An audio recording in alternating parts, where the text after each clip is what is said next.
The Baker Mayfield era has arrived. Bust open the fridges. Cleveland's long winless streak is over, as they defeated the Jets 21-17 on Thursday Night Football, improving to 1-1 on the season. What had the makings of another embarrassment of a game instead turned a chapter for the organization, as Mayfield relieved an injured Taylor and took charge of the offense in a major way.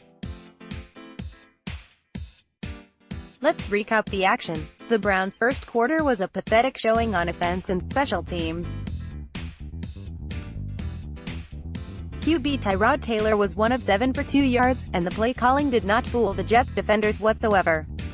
Cleveland's defense was getting after QB Sam Darnold for several possessions, but then toward the end of the first quarter, RB Nick Chubb whiffed in his protection on special teams, leading to P. Britton Colquitt's punt being partially blocked. That gave the Jets starting field position within field goal range. On the first play of the second quarter, RB Isaiah Crowell punched it in from 7 yards out to give the Jets a 7-0 lead. On the first play of the Browns' next possession, Taylor had WR Antonio Callaway wide open down the middle of the field for a touchdown. Taylor let the ball hang way too long, though, allowing CB Tremaine Johnson to make up ground for a giving knockaway. Before you knew it, it was another 3-and-out for the offense. On the Jets' next drive, they ran the ball repeatedly down Cleveland's throat to the left side. Over and over, and then Crowell punched it in again from 2 yards out, making it a 14-0 lead midway through the second quarter. After that, the Browns finally moved the ball for the first time all game, but even that was ugly. It needed 2 15-yard penalties by CB Tremaine Johnson to be sustained, one unsportsmanlike after a third down incompletion, and another personal foul that allowed for a Cleveland hold to be offset. After getting into field goal range, Cleveland had a 2nd and 2, and then took a timeout, saw Taylor throw to no one deep in the end zone for an intentional ground, while not being pressured, and then was sacked on third down, leading to a punt. Taylor then went to the medical tent to be evaluated for a concussion as rookie QB Baker Mayfield got ready for his debut. Cleveland's defense forced a quick 3-and-out, allowing Mayfield to run the 2-minute offense. Mayfield got a couple of completions on darts, but was then sacked for a loss of 8, forcing the team's final timeout to be burned with 0:49 left and 43 yards away from the end zone.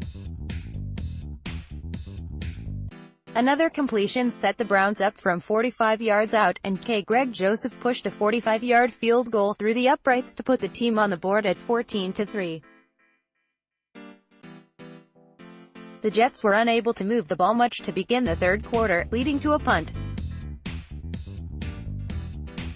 The punt, plus a block in the back, forced Mayfield's first drive to start at the 5-yard line. He was able to move the offense to just past midfield, but the team elected to punt on 4th and 4 from the 45-yard line. The Jets got a big first down throw on their next drive to WR Robbie Anderson, but then CB Denzel Ward stripped the ball away and recovered it, returning it to the 8-yard line. Unfortunately, even that was not good enough to set the offense up for a touchdown, and Mayfield was fortunate that his third down pass to WR Jarvis Landry wasn't picked off by the crossing safety. Joseph just barely made a 27-yard field goal to make it a 14-6 game. The defense forced another quick 3-and-out, and then Mayfield led the Browns right down the field, including a beautiful catch by Landry down to the 1-yard line. RB Carlos Hyde punched it in from 1 yard out to make it 14-12. The Browns went for 2, and after failing the first time, they got a redo because of offsetting penalties. Cleveland pulled a trick play by having Landry throw a pass to Mayfield for the 2-point conversion, tying the game at 14-14. Cleveland's defense finally yielded points on the Jets' next drive, but they were able to hold them to a 28-yard field goal with 9 minutes to go, now down 17-14.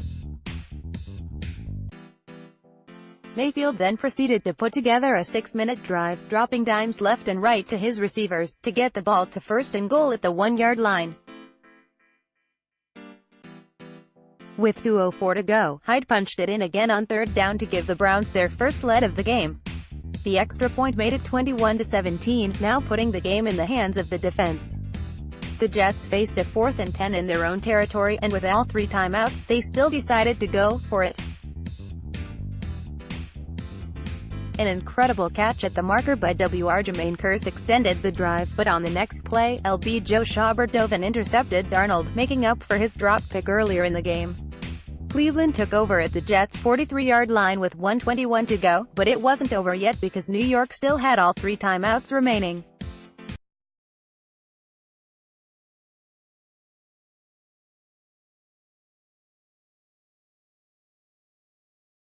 Instead of going for it or attempting a 53-yard field goal, they punted down to the 6-yard line with 0:54 left.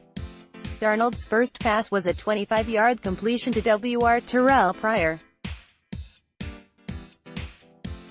On his next play, replay review determined Darnold's knee was down on a sack before he could throw it away.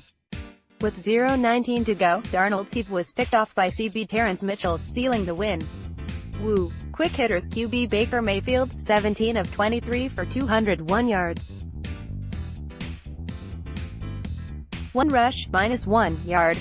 QB Tyrod Taylo, 4 of 14 for 19 yards. 4 rushes, 22 yards. RB Carlos Hyde, 20 carries, 90 yards, 4.09 YPC, 2 TD, 2 catches, 5 yards, 3 targets. WR Jarvis Landry, 8 catches, 103 yards, 15 targets.